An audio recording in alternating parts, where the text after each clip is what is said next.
Proklamasi Kemerdekaan Indonesia adalah pernyataan yang dibacakan oleh Insinyur Soekarno pada tanggal 17 Agustus tahun 1945 di Jakarta, yang menyatakan bahwa Indonesia telah merdeka dari penjajahan Jepang dan negara lain. Tapi tahukah kalian bahwa dalam perjalanan untuk membentuk proklamasi terdapat peristiwa penting, yaitu peristiwa Rengas Dengklok. Pada 14 Agustus tahun 1945 petang, Sultan menyalakan radio dan mendengar siaran berita dari luar negeri yang mengabarkan pemerintah Jepang menyerah kepada sekutu setelah Amerika Serikat menjatuhkan bom atom di Hiroshima dan Nagasaki. Lalu ia segera memberitahu para golongan muda tentang berita tersebut. Sebenarnya Jepang menjanjikan kemerdekaan segera bagi Indonesia pada 24 Agustus tahun 1945. Akan tetapi para golongan muda tidak ingin kemerdekaan Indonesia diatur oleh Jepang.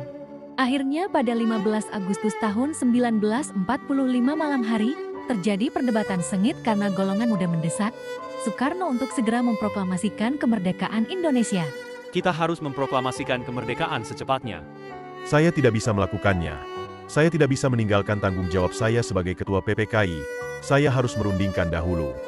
Baik, kalau Bung akan tetap seperti ini, kami akan melakukan pergolakan besar. Ini batang leher saya. Seretlah saya ke pojok situ dan potong leher saya malam ini juga. Soekarno menolak rancangan para golongan muda ini. Ia ingin proklamasi tetap dilakukan lewat PPKI yang dibentuk oleh Jepang. Para golongan muda merasa kecewa atas jawaban dari Soekarno. Lalu golongan muda mengadakan rapat dan memiliki rencana untuk mengasingkan Soekarno dan Hatta dari Jakarta agar terjauh dari pengaruh Jepang.